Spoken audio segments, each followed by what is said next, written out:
அன்பர்களே வணக்கம். 2025 ஆங்கில புத்தாண்டு ராசி பலன்கள். எதிலும் முன்னின்று செயல்படும் சிம்ம ராசி அன்பர்களே, பிறக்கின்ற ஆங்கில புத்தாண்டில் இருக்கக்கூடிய கிரகநிலைகளின் அமைப்புக்கு ஏற்ப வாழ்க்கையில் இனி வரப்போகின்ற நாட்களில் பிறக்கப் போகும் சுப மற்றும் அசுப பலன்கள் என்னென்ன என்பதை நாம் அறிந்து கொள்வோம். பாருங்கள். புதுமையான செயல்களில் ஆர்வம் ஏற்படும், பேச்சுக்களில் அனுபவங்கள் வெளிப்படும், உடன் பிறந்தவர்களின் எண்ணங்களை புரிந்து கொள்வீர்கள். உறவினர்களிடத்தில் பொறுமை வேண்டும். குழந்தைகள் வழியில் மகிழ்ச்சியான செய்திகள் கிடைக்கும். கடன் தொடர்பான விஷயங்களில் பெரியோர்களின் ஆலோசனைகளை மாற்றத்தை ஏற்படுத்தும். நண்பர்களின் ஒத்துழைப்பு மனதிற்கு மகிழ்ச்சியை கொடுக்கும். தன வருவாயை மேம்படுத்துவதற்கான சிந்தனைகளும் அதற்கான உதவிகளும் கிடைக்கும். துணைவருடன் இருந்து வந்த வேறுபாடுகள் படிப்படியாக குறையும். எதிராக செயல்பட்டவர்கள் சாதகமாக செயல்படுவதற்கான சூழ்நிலைகள் அமையும். எதிர்காலம் குறித்த முதலீடுகளை மேம்படுத்துவதற்கான வாய்ப்புகள் கிடைக்கும். தொழில்துறைகளில் கூட்டாளிகள் ஒத்துழைப்புகள் மேம்படும். சேமிப்புகளை மேம்படுத்துவது தொடர்பான நுட்பங்களை புரிந்து கொள்வீர்கள். வெளியூர் தொடர்பான பயணங்களால் மாற்றமான வாய்ப்புகளும் அனுபவங்களும் கிடைக்கும். உடல் ஆரோக்கிய விஷயங்களில் ஆலோசனை வேண்டும். பார்வை தொடர்பான இன்னல்கள் படிப்படியாக குறையும். தந்தையின் ஆரோக்கிய விஷயங்களில் கவனம் வேண்டும். பழைய பழக்க வழக்கங்களால் பயனற்ற விரயங்கள் உண்டாகும்.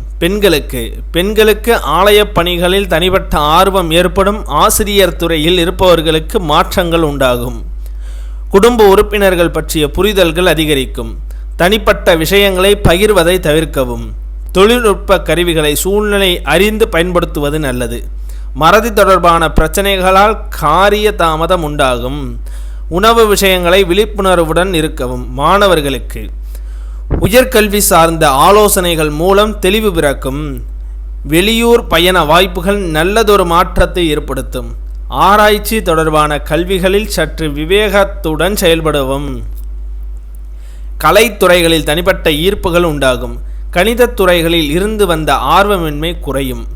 உத்தியோகஸ்தர்களுக்கு மறைமுகமான திறமைகள் வெளிப்படும். அதிகாரிகளிடத்தில் மதிப்புகள் கிடைக்கும். இழுபறியாக இருந்து வந்த பதவி உயர்வு கிடைக்கும். நெருக்கடியாக இருந்தவர்கள் விலகி செல்வார்கள். கட்டிடம் சார்ந்த துறைகளில் வெளிமாநில வேலை வாய்ப்புகள் உருவாகும். தணிக்கை துறையில் உள்ளவர்கள் சில நுட்பமான செயல்களை புரிந்து கொள்வீர்கள். சமூக நிகழ்வுகளை மற்றவர்களிடம் பேசுவதை தவிர்க்கவும். வங்கித் துறைகளில் இருந்து வந்த நெருக்கடியான சூழல்கள் குறையும். வியாபாரிகளுக்கு வியாபார நெளிவுச்சுழிவுகள் கற்றுக்கொள்வீர்கள். ஒன்றுக்கு மேற்பட்ட தொழில் குறித்த எண்ணங்களால் ஒருவிதமான தடுமாற்றங்கள் ஏற்படும். கூட்டாளிகள் இடத்தில் பொறுமை காக்கவும். மின்கம்பி நூல் தொடர்பான வியாபாரத்தில் இருந்து வந்த சிக்கல்கள் குறைந்து மேன்மை உண்டாகும். தொழில் போட்டிகளை எளிதாக வெற்றி கொள்வீர்கள். வாடிக்கையாளர்களை அதிகப்படுத்த சில விளம்பர யுத்திகளை கையாளுவீர்கள். வழிபாடு. சனிக்கிழமை தோறும் ஐயப்ப சுவாமியை வழிபாடு செய்து வர சிந்தனைகளில் இருந்து வந்த குழப்பங்கள் நீங்கி தெளிவு கிடைக்கும். குறிப்பு: இங்கே கூறப்பட்டுள்ள அனைத்து சுப மற்றும் அசுப பலன்கள் யாவும் பொது பலன்களே. அவர்களுக்கு நடைபெறுகின்ற தசாபுத்திக்கு ஏற்ப மாறுதல்கள் உண்டாகும்.